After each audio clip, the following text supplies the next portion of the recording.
Good afternoon. It's Monday, the 11th of May 2020, just after 1 o'clock. Welcome to UK Column News. Your host today, Mike Robinson, myself, Brian Gerrish, and we're delighted to have David Scott bringing us northern exposure from north of the border.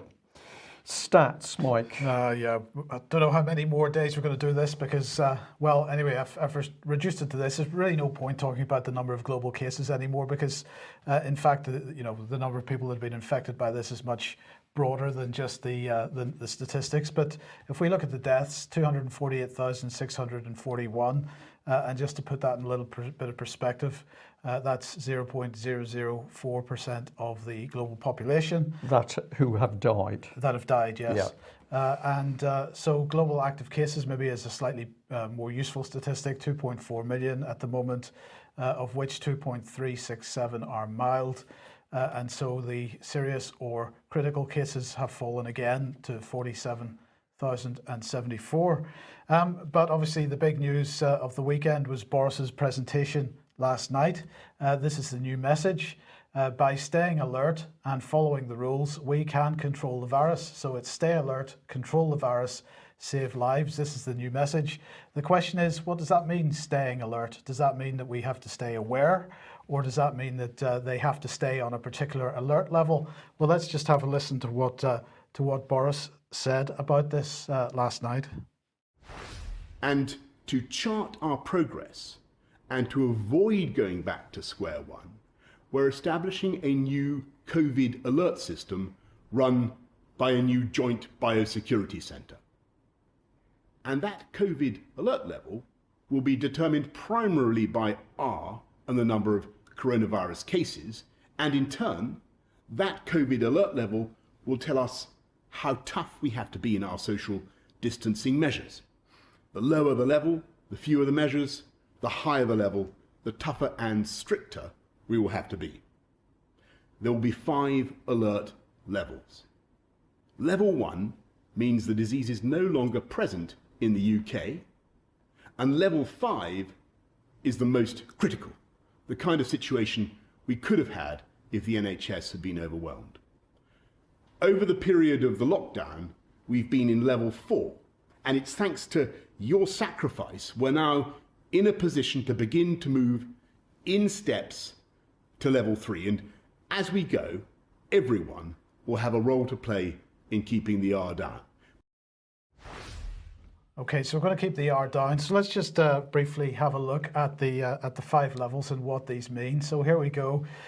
Basically, we've got infection spreading at a dangerous rate. The virus not contained. The virus contained. That's level 3. Virus in decline. For some reason, the fonts haven't worked on the live presentation, so I do apologise for that. Level 1 means no transmission of the virus. So R greater than 1 at level 5, NHS overwhelmed, hospitals overwhelmed is how they're sort of describing this. And that would result in full lockdown, Nightingale hospitals to reopen. At level 4, R still greater than 1 in some, but only in some areas of the UK, hospitals not overwhelmed, and we would be back into lockdown. When R is less than 1, which is level 3, that would mean that we would have a partial lifting of the lockdown. So they're saying they're saying that we are in level 4 at the moment, but we're going to head in the general direction of level 3 over a period of time. So these aren't individual steps. In other words, there are multiple steps between each of these levels. So then level 2, shops and offices reopen, social distancing would be in place, and the vulnerable would stay at home. So bearing in mind, we're only starting to make the first tentative steps towards level 3. It's looking like people that are vulnerable, older people, are certainly going to be in lockdown for a very, very long period of time. Will they ever get out? That's the question. Return of sporting events at level 1, only likely with a vaccine. So is basically what they're coming to. But my question then is this. Boris there talking about R. But what is R? This is the question. What is R? Now, in his speech there, he showed a graphic which said R is the infection rate. But no, the infection rate is R0. So what is R? And my question, David, if I can bring you into the program straight away, is have they redefined what infection rate is to call it R, because maybe they think that R naught is too complicated a figure for the general public? Or are they, in fact, have they redefined something here which they're not necessarily telling us about? I think they simplified the language, because I've been watching this sort of description coming places like The Independent. Always you can rely on The Independent to give the government totalitarian view of the world, and they're talking about R as the number of people that a person with the infection gives the infection to, and the reason that 1 is the critical number is if it's less than 1, then the infection rate is declining. The total number of infected people is declining, and so that the virus outbreak is said to be in decline. So it seems to be interchangeable. Why they changed the description of it, I'm not at all clear on. Thoughts? Well, I think because the overall aim is that nothing shall be clear to the public, because if nothing is clear, the public remains confused, and in that state they can be given instructions as to what to do and not to do, of which the main instruction is to remain under house arrest, because that's what the UK is under. So I think this is deliberately duplicitous language in order to confuse the population. And if you notice, Boris, I believe he went to a very expensive public school, but apparently in that delivery he could only just manage to read the cue on his screen, and he was delivering as if we're all children. The little swingometer, or no, there was a little thing moving down the number of numbers, and it hesitated. It didn't even move down a whole degree, it hesitated. This is deliberate mind manipulation, and in a minute we're going to show you how real this vicious attack by the UK government on the minds of its population is. So, I mean, David, part of the reason that I'm querying this is, of course, Nicola Sturgeon was asked about R in a news conference. We have a little bit of video here, and then I'd like to get your thoughts on it.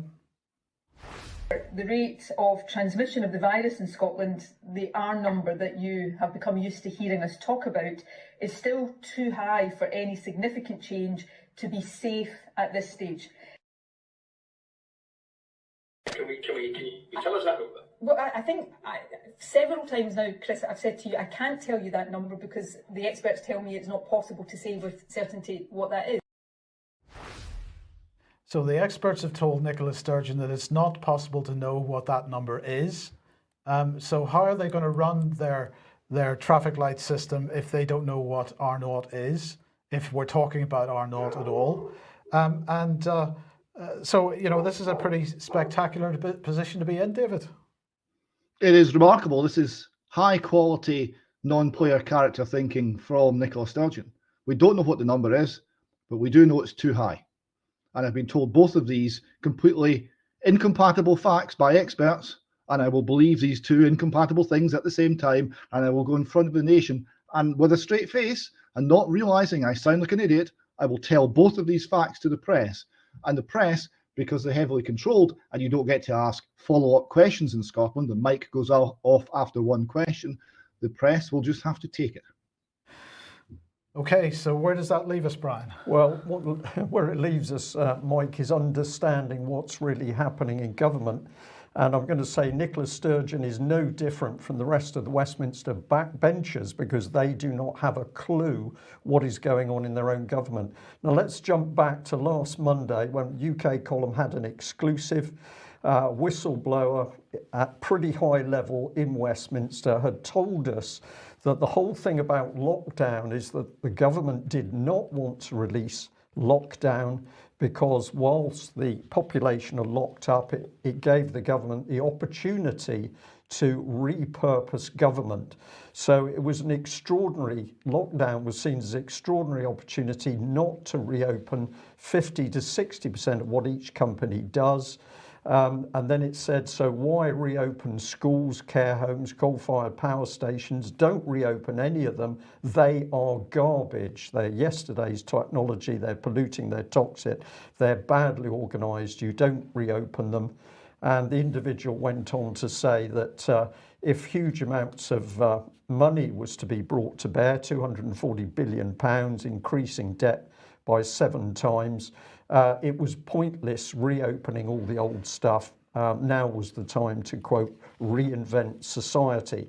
So this person, who was able to talk at very high level with very senior members of the civil service and the government, said the government did not want to reopen the country because while the country was locked down, this whole reinvention, repurposing, transformation policy of government could go ahead at speed. And of course, a major part of it was introducing AI right the way across the civil service, which is going to result in thousands of job losses. And that is going to be mirrored out across industry, schools, hospitals, and such like. So the government does not want to lift the lockdown. And what we're seeing, Mike, is the delay. So let's come back to this one. We use this as our headline for giving our exclusive last Monday, but we're going to now say that Boris Johnson is coercing the UK public to accept COVID-19 house arrest, because that's what it is. It isn't lockdown. We're locked up in our houses, and if you're elderly, you're going to be locked up in your house for many months to come. Now, the coercing is not UK column words, as you'll see in a minute, but just so that we know what coercion is, it's the practice of forcing another party to act in a, quote, involuntary manner by use of threats or force. Now, let's take our minds back to this diagram, which UK column produced, showing that Bill Gates was absolutely central to every single piece of policy around COVID lockdown and the desire to get those vaccines in. And you've just shown, Mike, that they are still after getting Bill Gates vaccines to everybody in the country before we're free. But this is the bit we need to concentrate on, the Scientific Advisory Group for Emergency, SAGE. And what have we got to report? Well, we were given 2 days ago an internal document from SAGE, and let's have a look at what it is talking about. It's dated the 26th of March 2020. The headline is Options for Increasing Adherence to Social Distancing Measures. Question to be addressed: what are the options for increasing that adherence? The paper addresses 2 distancing measures: general social distancing by everyone and shielding vulnerable people for at least 12 weeks. So there's part of your answer, Mike. It's clearly known inside SAGE that they're not going to let elderly people out of their homes. And this is the note at the end of the document so that people know we're dealing in factual documents here. This paper was prepared by SAGE's Behavioural Science Subgroup, SPI-B, for discussion at SAGE 18 on the 23rd of March. Now, we've taken some damning excerpts out of this document, but it's real, and my goodness, this is so dangerous. So here's the government talking about persuasion, perceived threat. A substantial number of people do not feel sufficiently personally threatened. It could be that they're reassured with the low death rate in their demographic group, although levels of concern may be rising. And what does it go on to say there in bold? The perceived level of personal threat needs to be, quote, increased amongst those who are complacent, using hard-hitting emotional messaging. To be effective, this must also empower people by making clear the actions they can take to reduce the threat. Now, that last statement, Mike, is not about the actions they can take. It's the actions the government wants them to take, and the reason it is saying it's going to make people more fearful in order to get this agenda across. But I'm struggling to see how this is not a direct psychological attack on everybody in this country. It is, Mike. It is a direct psychological attack. And if you look at the number of charities and organisations saying that we've got an increasing mental health problem in this country, people are stressed, People are, some of them, in suicidal position. This is the British government using applied behavioural psychology inside the COVID science group to make people frightened so that it can put its agenda in place. When we get to the end of this document, you're not going to believe what it says. But let's move on. So here we've got part of a table which appears at the end of the document. It's called APEASE. That comes from the title of the columns: acceptability, practicability, effectiveness, affordability, spillover effects, and equity. And I'll say to David, I'll come to you on equity in just a moment. But look at what it is saying down here. Use the media to increase the sense of personal threat. Use the media to make people fearful. And why do you do that? Well, psychologists have been telling us all weekend, you do that because when people are fearful and stressed, it is easier to use applied behavioral psychology to get them to do what you want. It even admits that this could be harmful, but of course it only describes it as a spillover effect. This is a bit like talking about collateral damage instead of saying thousands of people, innocent people killed in a war. This is a very callous document. David, equity we had a little discussion on, because when we look at this excerpt from the SAGE behavioural document, there's no humanity in it, there's no compassion. There is nothing to do with people being concerned about other people who are sick. But what does equity mean, do you think? Well, that's a very good question, because it could mean one of two things. It could mean some sort of impartiality or fairness. That's something that you would think the government would call fairness, because they love that word. It usually comes before they pick your pocket. But the other definition, the legal one, is of course a body of law that falls outside the common law. It's just very interesting that that word should crop up in that document. Indeed it is. So let's move on. We've got government-controlled social disapproval. Now think about this. For the government to be using social disapproval, the government has got to get into that community in order to stir up that disapproval. So it says social disapproval from one's community can play an important role in preventing antisocial behaviour or discouraging failure to enact pro-social behaviour. Consideration should also be given to the use of social disapproval, but with a strong caveat around unwanted negative consequences. So they're recognizing here that if you go in and stir up one part of a community against another part, what can you have? You can have brutality. You can have people attacked in the streets because they've dared to give the wrong response to another member of the public. And it goes on, government-controlled enablement. And so what have we got here? Community resourcing. People are being asked to give up valued activities and access to resources for an extended period. They need to be compensated. And it goes on, adequately resourced community infrastructure and mobilisation needs to be developed rapidly and with coverage across all communities. Now here what we're seeing is the government is putting its tentacles right the way into society. This will be through local authorities, parish councils, but also through charities in order to get its message across. So we get a note through our door from a local charity thinking it's their opinion. No, this has come from the government. And if we come back to the APEASE template here, I can't give you them all because we simply don't have time, but this is the social distancing evaluation grid. And I'm looking at the options on the left-hand side. And what do we see? We see this: use the media to increase the sense of personal threat. Use the media to increase the sense of responsibility of others. Use the media to promote positive messaging around actions.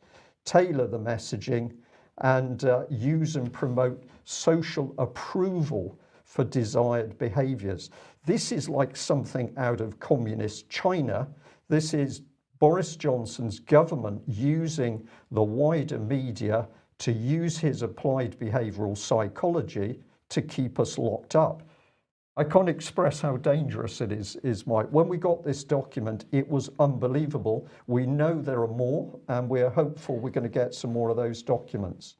Now, this is the methodology. And what does the Spy B team have to say? They have to say this. This report was drafted by 2 members of the Spy B panel, and 9 further members commented, following which the report was revised. Well, okay. But here's a caveat that also sits close to that comment. Caveat. Much of the evidence that's been drawn on is very recent and has, quote, not been subject to peer review. In some cases, the source is a Spy B paper that involves expert opinion. This report has been put together rapidly and has been subject to limited scrutiny and review. So we have a team cobbled together, no checks on their work, and what is the result? That the population of UK is to be kept in their houses and the whole of UK industry is to be shut down, producing the worst economic decline in 300 years. Mike, if this wasn't real, you would say, I can't believe this, but this is their own document. Well, it is their own document, and we can see the effects of it because, of course, that document is dated the 22nd of March. We're now in the coming up to the second week of May. And we've seen the effects of this. We've seen the stories that appeared in the press. We've seen the inflammatory headlines, the clickbaity headlines, the headlines designed to instill fear. David, to my mind, this goes beyond just being dangerous. This is a criminal act. It's utterly totalitarian because now everything you think has been manipulated by the government. It's rule by fear, not by reason. Right, it's by fear, and the idea we're setting neighbours against one another in order to control people is deeply sinister. It makes more sense of the BBC report I saw last week, which said to snitch or not to snitch, and was a discussion on the pros and cons of reporting your neighbour for breaking COVID-19 guidelines. Exactly. And just to ram this home to our audience today, because this is just so important, I bring you back to the government's own document, Mindspace. This is from about 2010. It was produced by the Cabinet Office and the Institute for Government. And what was it? It was influencing behaviour through public policy. This was the dangerous section of this document. That means that citizens may not, quote, fully realise that their behaviour is being changed, or at least how it is being changed. Clearly, this opens up the government to charges of manipulation, and that is exactly the charge that UK Column is going to put to Boris Johnson's Conservative government today. The government is maliciously manipulating public fear and behaviour in order to get through its political agenda. This was the warning we started to put out in 2013, the Express talking about the so-called nudge unit. This is the behavioural insights team that was producing this stuff. We warned about this pernicious charity that was working at very high level of the UK government in order to reframe people and look at what they're talking about, using idiots, running over people, undermining them, go around them, discredit them. This is vicious stuff. This is clearly applied psychology. It was being done with a charity. But let's get back to SAGE. Who are we interested in that organisation?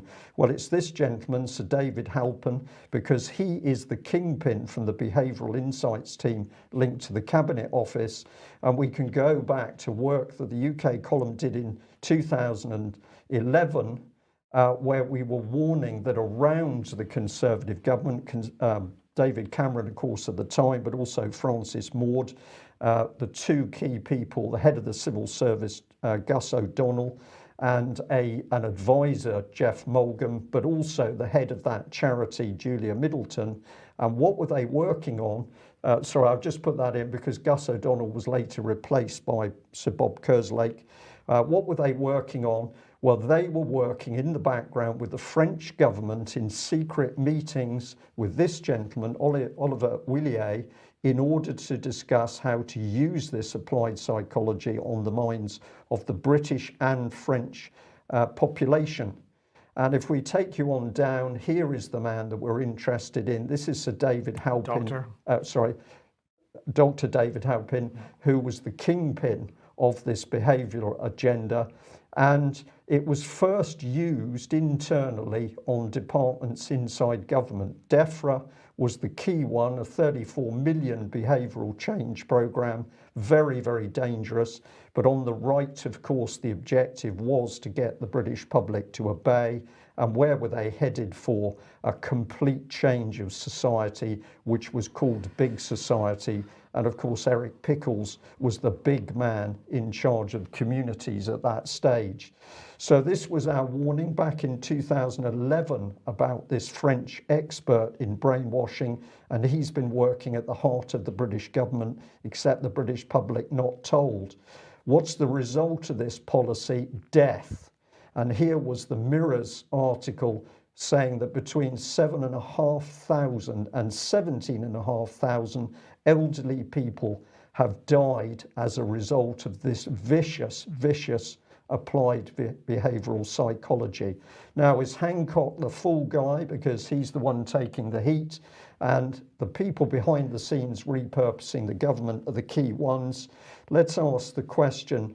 The Boris Johnson Conservative government is lying over the COVID-19 statistics. We know why, to create an agenda of fear.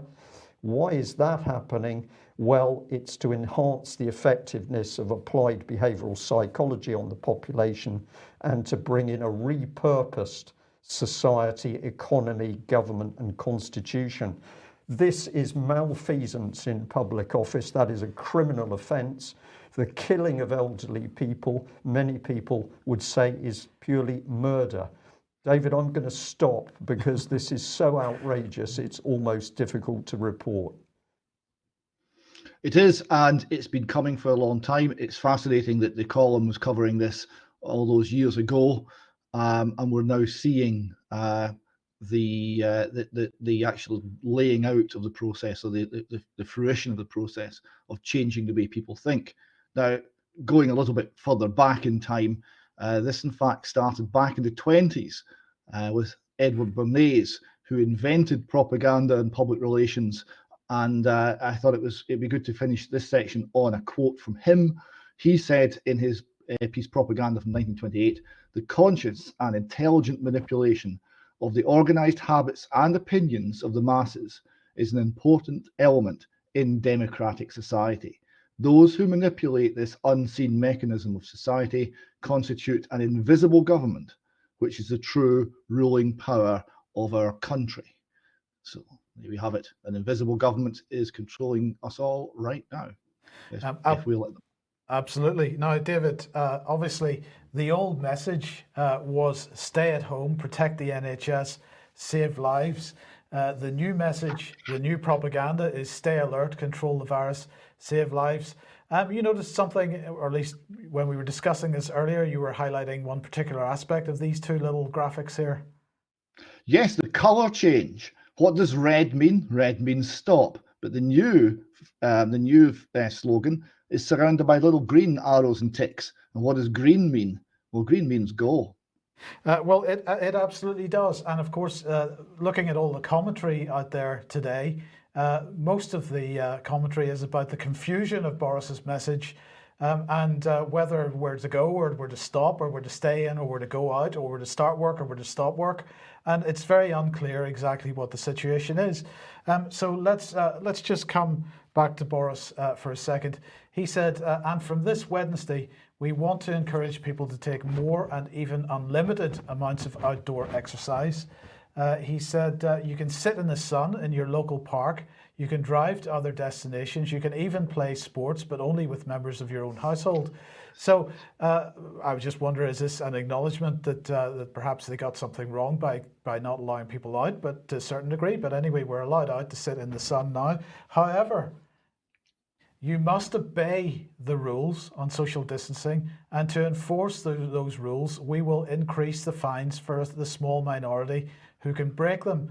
So I'm posing a question to you, David. Now, you can agree with it or disagree with it as you see fit, but is the confusion, bearing in mind what we've just seen from Brian, is the confusion over Boris's message intentional? I think it is. And is it designed, in fact, to encourage people to, in inverted commas, break the rules and therefore end up on the receiving end of a fairly draconian police response? We'll come to some draconian police response just shortly. We're seeing this all around the world, including, very concerningly, from Australia. I don't think that anything they're doing here is accidental. I think that Brian's piece showed that it's planned, it's intentional, and it's to change people's behaviour. So why would you tell people one thing and essentially the police force another? It does seem designed to cause conflict. And the idea that, well, you can go out into the park, but if you're doing something wrong, not defined, we'll fine you all the most severely, even though it's not really fines we're talking about. We'll come to that in News Extra. It seems to be also to leave people with a sense of unease. Maybe that's the concept they're trying to get across. If I may just put in a very quick bit here, because I have got quite a lot of qualified people speaking to me, psychiatrists and psychologists, and what they say is if you confuse people, the moment you've done that, their minds become susceptible to the next piece of information. So if somebody's reading something, they come to a point, it confuses them. At that point, their brain is in a state where the next piece of information can gently flow into their minds. People can research this for themselves. I'd encourage them to do it. But if you have not read that mind space document, you need to do it and look for the paragraph we pulled out. You'll find the document on the internet as mindspace, all one word, .pdf. Right. Now, David, you've mentioned Robert Peel and his views of what British policing should be before, but let's just have a look in a little bit more detail. Yes, I was really struck by this. Someone sent me this on Twitter, and thank you very much for it. It's the rules, there's sort of 9 of them. Principles of Law Enforcement, 1829. How far we've fallen from this. I'll just read 1 or 2. 1, the basic mission for which police exist is to prevent crime and disorder as an alternative to the repression of crime and disorder by military force and severity of legal punishment. The ability of the police to perform their duties is dependent upon public approval of police existence, actions, behaviour, and the ability of the police to secure and maintain public respect. Police must ensure the willing cooperation of the public and voluntary observance of the law to be able to secure and maintain public respect. We're not talking about voluntary anything anymore. We're talking about deception, if you're lucky, and coercion if you're not. Peel goes on. He said the police should use physical force to the extent necessary to secure observance of the law or restore order only when the exercise of persuasion, advice, and warning is found to be insufficient. He said the police at all times should maintain a relationship with the public that gives reality to the historic tradition that the police are the public and the public are the police.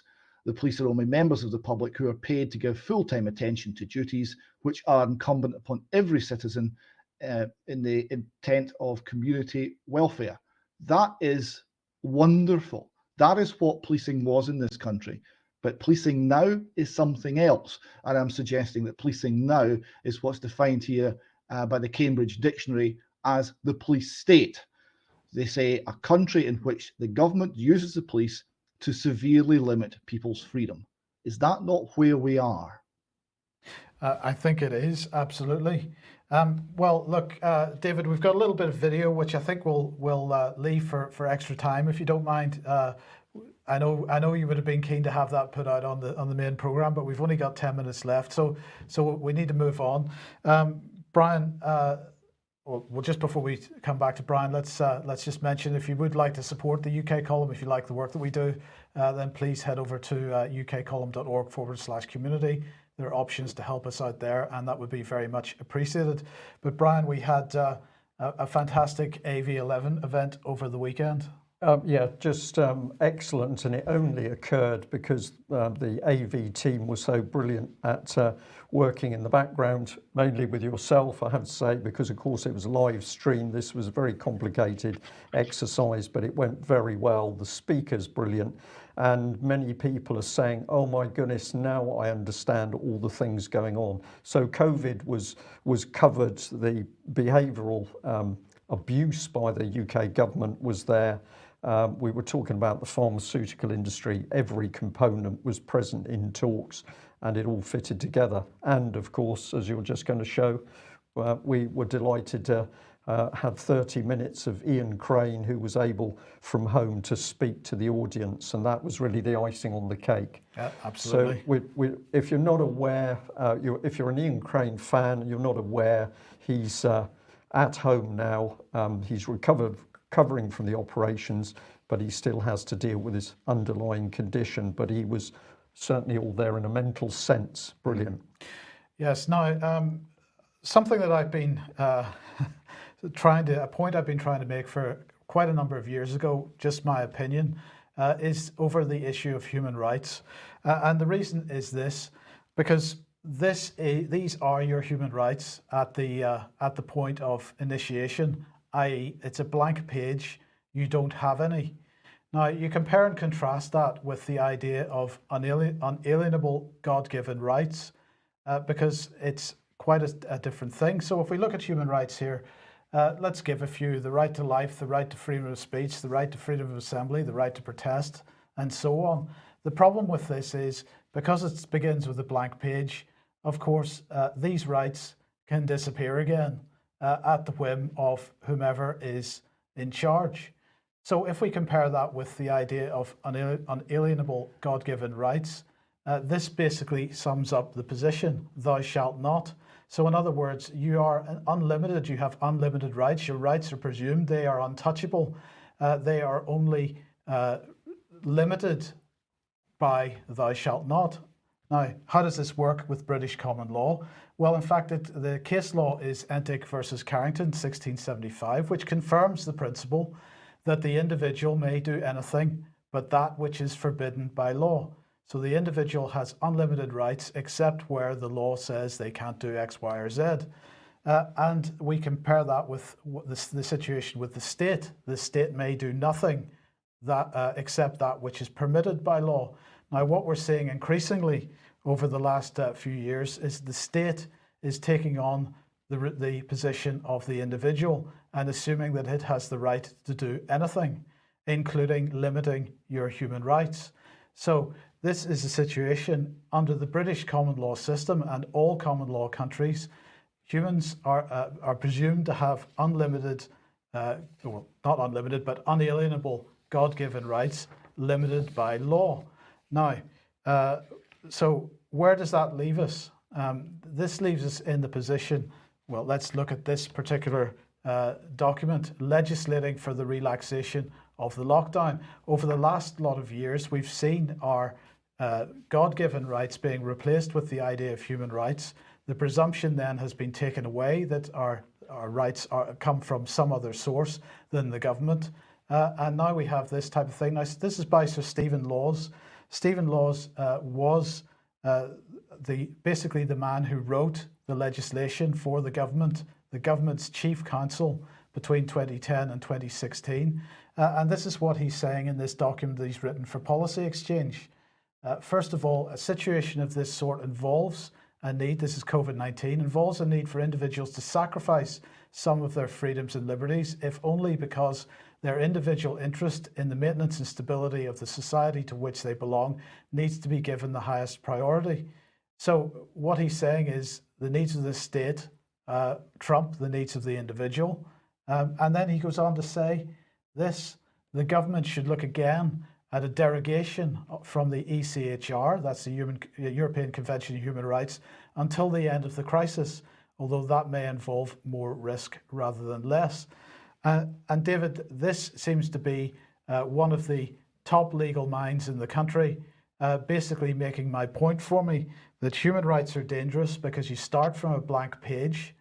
There is an assumption that there is no higher power in the universe than another human being, which means that society confers that power onto a human being who is supposed to be equal to us all under the law, but in fact put themselves above us by deciding what our rights are and what our rights aren't. So if we're discussing dangerous situations on this program, we seem to have hit another one here. Absolutely, and we're seeing the reversal of truth constantly. Black becomes white. A system of law to prevent expropriation of the goods of the weak by the mighty becomes a means of stealing those same goods. And also, there is a sense here that a society that does not believe in God-given inalienable rights ultimately will not be able to defend liberty. It will always ultimately fall for the fear and yield to the ever mighty state. And where does it end up? It ends up where Benito Mussolini pointed as the destination. Everything within the state, nothing outside the state, nothing against the state. That's where we're heading.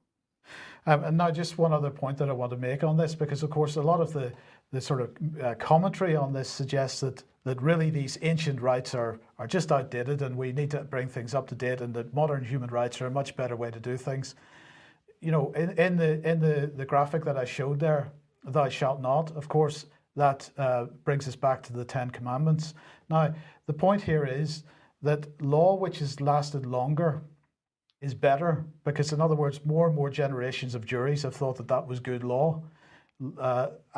So this is contrary to the current position that we should throw away all this ancient legislation because it's really of no relevance. But when it comes to the idea of unalienable rights, we're not talking about, you know, the 800 years or so of the British Constitution. We're talking about several thousand years of a principle which has gone through society, a principle that seems to have never really got to grip, never really gripped in Europe, but certainly gripped here. And David, it's been around for a very long time, and we shouldn't be throwing it away so quickly. It did not, and this is going to be the subject of a series of articles in the column just very shortly on the common law and what it is and what it means to have the love of that law in your heart. Okay, now let's just quickly move on to this, because last week there was quite an amazing discussion thread appeared on GitHub, which is where Neil Ferguson from Imperial College put the source code for the application that he used to run his computer models. And this was a spectacular thread on GitHub where quite a number of coders, technology people were making some pretty derogatory comments about the quality of Neil Ferguson's code.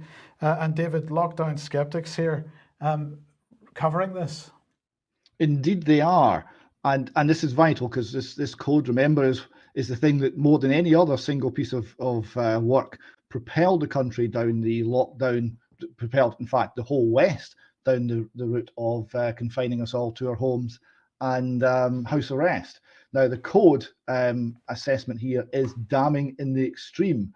They say, first of all, the code, it isn't the code that Ferguson ran to produce the famous Report 9, but a heavily modified derivative of it after having been upgraded for only a month by a team from Microsoft and others. Sorry, hold on 1 second. So this isn't even the code he was running. This is the better version of the code that others have come in to try to clean it up? This is right, yes. This revised code base is split into multiple files for legibility and is written in C++, in modern language, whereas the original program was, quote, a single 15,000 line file that has been worked on for a decade. And he comments, this is considered extremely poor practice. So he's then saying, well, we're trying to get the actual original code, but we think we'll have to go to court to get that. So they then go in and look at several other aspects. Among the most concerning is non-deterministic outputs. It says, due to bugs, the code can produce very different results given identical inputs. And they, that's Imperial College, routinely act as if this is unimportant. The problem makes the code unusable for scientific purposes, given that a key part of the scientific method, the ability to replicate results. without replication, the findings might not be real at all, as the field of psychology has been finding out to its cost. Even if the original code were released, it's apparent that the same numbers in code 9, in report 9, might not come out of it.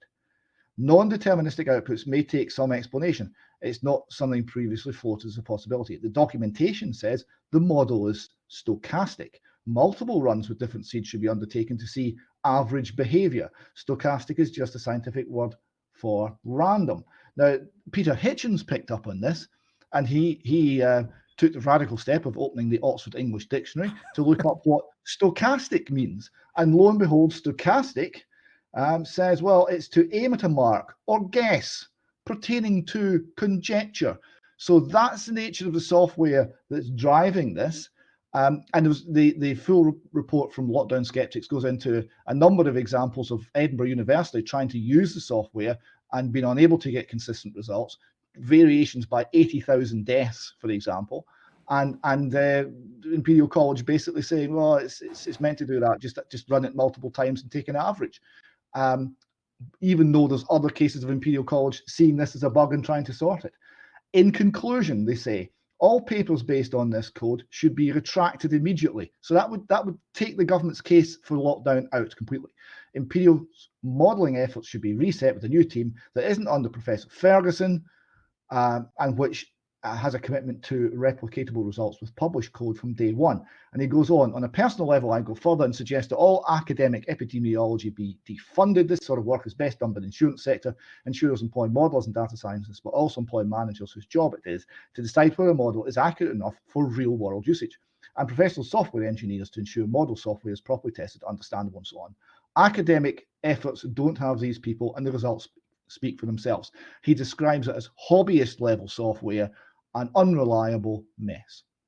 Right, and well, let's move straight on now to a little tweet thread, David. Now, we're going to apologise for the language on the screen, but we thought best that people were able to see what's going on here. Just bring us through this. Yes, this was over the weekend. It was very strange. Hackney Police tweeted out that they're fighting a losing battle in the parks today. Literally hundreds of people sitting having pizza, beers, and wine. Oh, the horror! As always, a big thank you to those who are observing the guidelines. And we'll see this repeated in the video we'll show in extra time. Now, there's this account came up, and he was basically suggesting that dogs and horses and batons be used to remove the people from the parks. So I replied that the job of the police is to protect those people, not to attack them. And in response to that, there was another swear-ridden quote, basically saying the people out having a picnic are potentially killing people and they deserve everything they get. This was an extremely strange tweet. I have never seen anything like this on Twitter before in my life.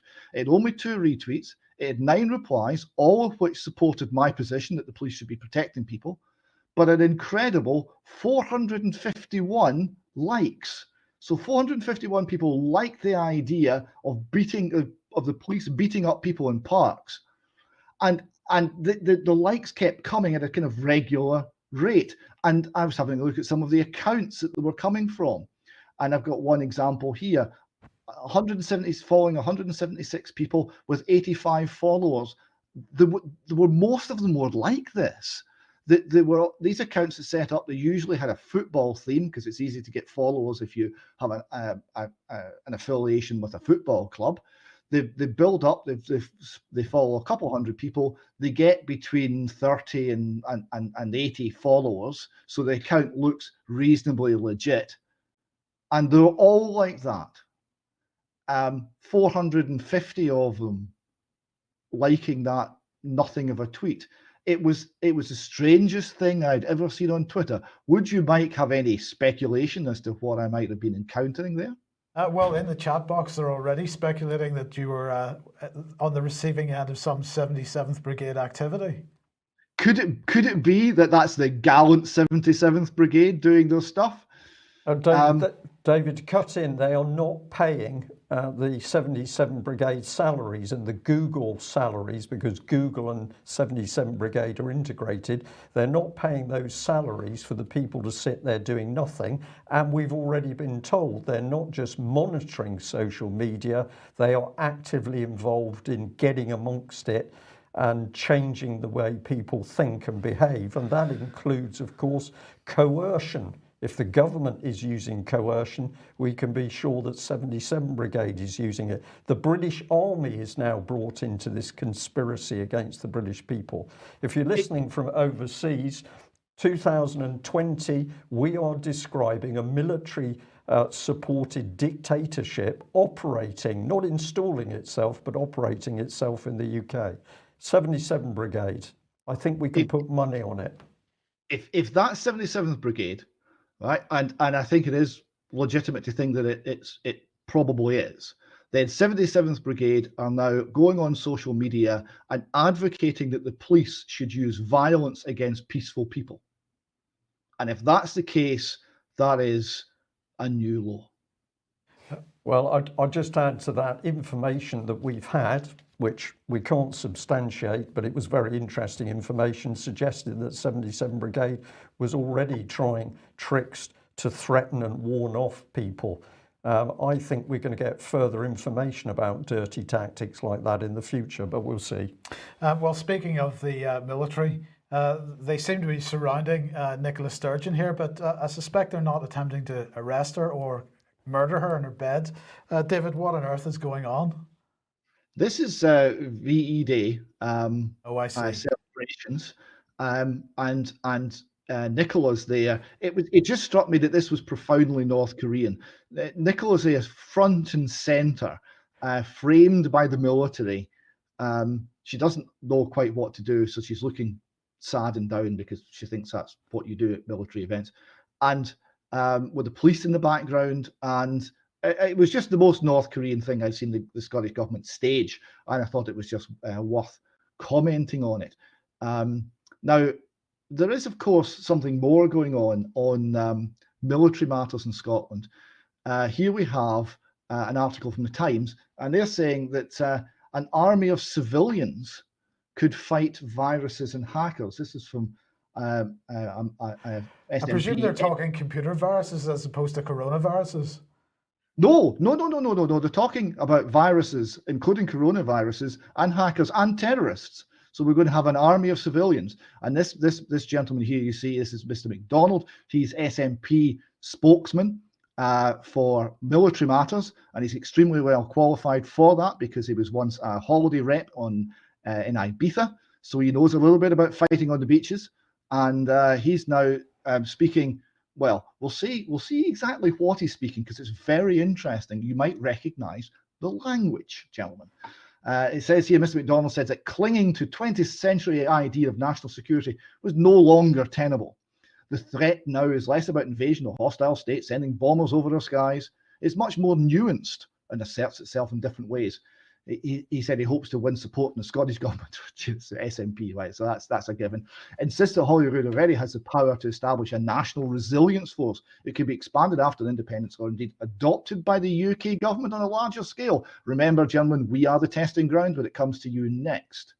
The idea has been backed by Stuart Crawford, former British Army officer, served as SNP defence spokesman, Paul Sweeney, former Labour MP, and Major General Mitch Mitchell, Director of the Development Concepts and Doctrine Centre at the Ministry of Defence's think tank. He described the concept as, quote, innovative 21st century post-COVID national security thinking.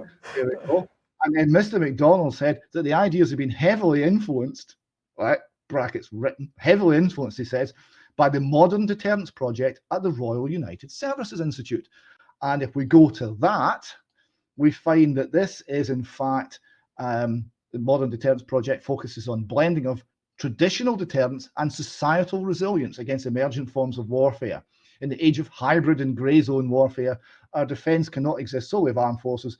Governments, businesses, civil society should also work together to strengthen our resilience against existing and emerging threats. Together with the armed forces capabilities, such societal resilience can function as a crucial deterrent. Grey zone, the gap between peace and war. hybrid warfare where everything is part of an attack. Now, where do we know this from? Well, we know it from Mark Cotton-Jones, and for anybody that was watching AV11, I couldn't remember his name on Saturday, so that's who it was. Mark Cotton-Jones, who of course was making the point last year that there is no difference between peace and war in the 21st century world. These are no longer binary states, and just like gender.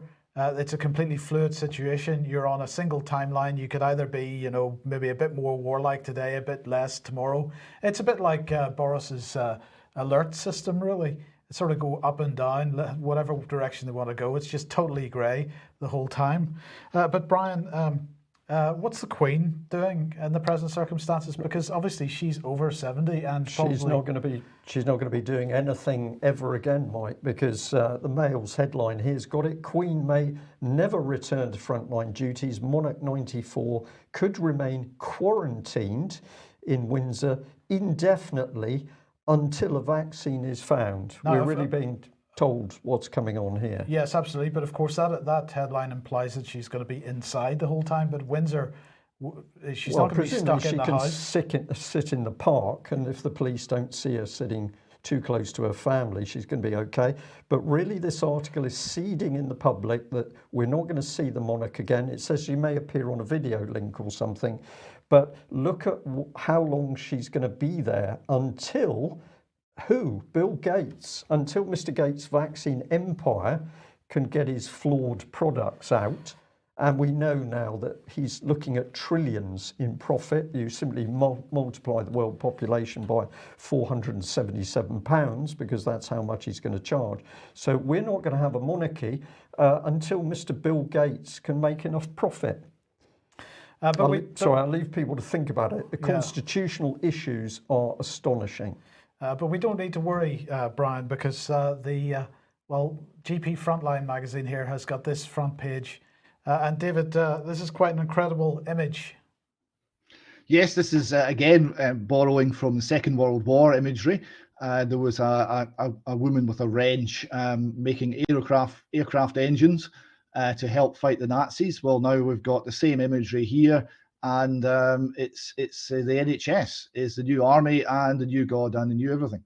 Yeah, so the people that are listening rather than watching, it is a nurse with a mask on, looking extremely aggressive, squishing a coronavirus in her fist and holding her bicep up. It's a picture of strength. Yeah, Second World War, but certainly straight out of the Soviet Union. This is exactly the sort of image that used to be put up. But David, you came across something posted. Well, what is this? It looks a bit strange. What's going on here? This is there seems to be some of the Scots seem to be revolting, and they are doing this by posting a ukcolumn.org sign in the middle of a roundabout near Inverness. So I have no idea who did that. I thank you very much to the person who spotted it and took a photograph and sent it to us. This is not the first time we've been alerted to signs and bits of information cropping up in unusual places. So if anyone else sees anything like this, please drop us a line and send a photograph. Absolutely. And we'll just end with this then, a meme that you discovered. The lady is saying, so kids, I presume she's a school teacher, so kids, what did we learn during the lockdown? And the answer she's getting is there are only two genders. Vaccines are poison. Bill Gates is a bad man. Social distancing is social conditioning. Yes, and how good that is. There would be lots of children learning lots of truth, not in government schools. All these things may have unforeseen consequences. Absolutely. Indeed. Well, we've extended the news today because we think the news that we're bringing to you is so important. Very, very dangerous times in UK, because if the government is allowed to get away with house arrest, of course, that can be repeated in the future. It can be increased in severity. We are watching freedoms disappear. It's up to all of us to do something about it. If you can help share UK Column News, we will be extremely grateful. It's quite clear to us that we're being censored now quite heavily in some areas. If you value free speech, help us to keep putting out the facts and the truth. Thanks for joining us today. Bye-bye. Bye-bye.